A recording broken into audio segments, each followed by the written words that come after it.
ठाकुर ठाकुर सब एक साथ रहें। चलिए देखिए, ये देखिए, अब जैसे ये आपका क्वेश्चन है, find the modulus and the arguments of each of the complex number. आपका ना देखो, अब जैसे इन्होंने अभी आर निकालने के लिए बोला, वही मैं सेकंड मेथड अप्लाई करके दिया। तो z is equal to -1 minus i root 3, ये is equal to a plus i भी लिखो, या और आपका देखो x इक्वल टू आपका आई वाई लिखो, ये लिखो। इसका मतलब ये देखिए, अगर आप इनको कंपेयर करेंगे तो देखो x की जो वैल्यू होगी, x इक्वल टू आपका देखो -1, और ये इसको आपका अगर i के साथ कंपेयर करेंगे तो y इज इक्वल आपका देखो -√3। एक तो आप क्या कर रहे थे, इसको r cos थीटा और प्लस i sin थीटा लिख करके आप उसकी वैल्यू निकाल रहे थे, r की वैल्यू, ये डायरेक्ट यहाँ निकाल सकता। देखो अब आपका देखो जो फॉर्मूला होता है आपका देखो मॉडुलस, ये r इज इक्वल टू आपका देखो this r is equal to formula होता है बेटे आपका x square plus Y square या a square plus B square आपका लिख सकते हो। इस के लिए देखो r इज इक्वल टू -1 का स्क्वायर और प्लस -√3 का square. So now r is equal, if any negative has a even number, so the answer is positive. तो 1 प्लस माइनस माइनस का प्लस हो गया तो 3, ये इज इक्वल टू 4 आ गया। r इज इक्वल टू कायदे से प्लस माइनस 2 लिखते हैं, आपका देखो r इज इक्वल टू 2। जबकि पहले मेथड में हम क्या कर रहे थे बेटे, इसको -1 और -i√3 इज इक्वल हम क्या कर रहे थे, r cos थीटा और प्लस i sin थीटा लिख रहे थे। देखिए आपका नाम देखो, तो this -1 minus i√3 is equal r cos theta और प्लस ri sin थीटा होगा। अब आप करें, उसके बाद हम क्या कर रहे थे, collecting the real and imaginary parts from both sides. मतलब दोनों समझ लीजिए, एक तो आप समझ ही गए, दूसरे को निकाल, एक r को निकालने का मेथड ही है डायरेक्ट, और एक ये था बेटे आपका देखो r cos theta equal to -1 था। इज इट क्लियर बेटे? और आपका r sin theta is equal to -√3 था। तो आप क्या कर रहे थे, squaring of both sides and add them कर रहे थे आपका। Is it clear? तो बेटे r square cos square theta left to left, r square sin square theta और इक्वल टू -1 का स्क्वायर और प्लस -√3 का स्क्वायर, ये तो कर रहे थे। r square you have taken common, so now देखो, तो this is the cos square theta plus sin square theta, ये हो गया इक्वल टू 1 प्लस 3 हो गया। तो this is id you are applying here, so now r square into 1 is equal to this is 4, r square is equal to now 4, r is equal to plus minus 4, r is equal to this plus minus 2, लेकिन r is equal to plus value. एक आपका ऐसे निकालना, एक आपने ऐसे निकालना, जिसमें आपकी मर्जी है। क्लियर हो गया? तो ये हो गया।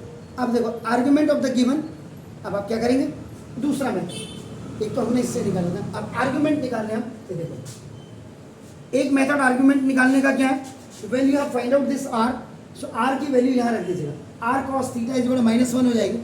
तो r if you are keeping आपका 2, तो cos theta is equal to -1/2 आ जाएगी। Is it clear? तो cos थीटा -1/2 कहाँ होती है वैल्यू, cos थीटा नहीं, cos 60 की वैल्यू आपका ना, cos 120 की वैल्यू। तो cos 120 का मतलब मोर देन 90 या लेस देन 180 हो जाता है। इसका मतलब cos माइनस कहाँ आएगा,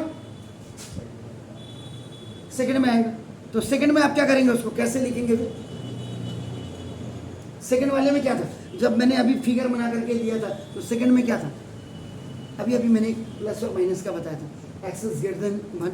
यहाँ देखो, यहाँ एक्स भी माइनस में था और ये भी माइनस में था। तो वैसे तो आपका क्या हो रहा है, ये थर्ड क्वाड्रेंट में आ रहा है, लेकिन इसके हिसाब से अगर हम देख रहे हैं तो ये आपका कर यहाँ माइनस आ रहा है, तो ये कहाँ लाई कर रहा है आपके हिसाब से, थर्ड क्वाड्रेंट में कर रहा है। तो थर्ड क्वाड्रेंट का मतलब क्या हो गया कि थीटा इज इक्वल टू -2π/3 हो जाएगा, ये आपका देखो माइनस। और जब ये होगा इसका मतलब दूसरी वैल्यू 4π/3 होगी।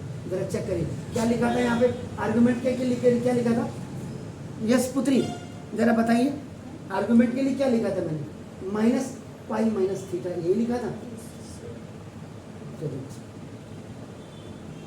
ये आर्गुमेंट आपका ऐसा लिखा, एक तो ये मेथड। और जब आपने इतना निकाल दिया, उसके बाद अगर आपको थीटा निकालना देखो, तो थीटा का एक फॉर्मूला था tan−1/(y/(x)। Is it clear? तो now theta is equal to बेटे tan inverse y की value what is this -√3 over x is what -1 minus से माइनस करना इज इट क्लियर ये इधर है तो theta is equal to tan inverse ये आपका √3 इज इट क्लियर अब ये इधर आ जाएगा तो देखो tan theta is equal to आपका क्या हो जाएगा बेटा ये √3 हो जाएगा तो tan theta is equal to 10 में √3 कहाँ होती है 60 तो 60 का मतलब क्या होता है π/3 होगी तो 10 इसका मतलब देखो ये समझ गए ना 10 60 ये डिग्री में हो गया when you will convert this in your radian तो देखो तो tan थीटा इज इक्वल आपका क्या हो जाएगा बेटा 10 π/3 10 से 10 करना देखो थीटा इज इक्वल आपका क्या होगा 1/3 हैं हाँ तो वही तो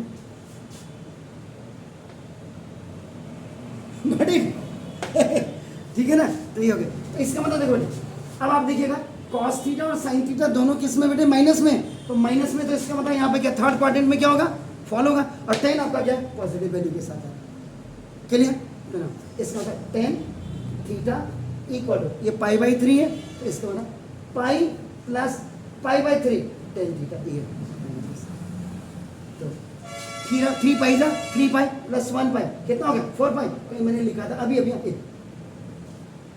तो आपका दिस इज तो थीटा इज इक्वल टू 4 π/,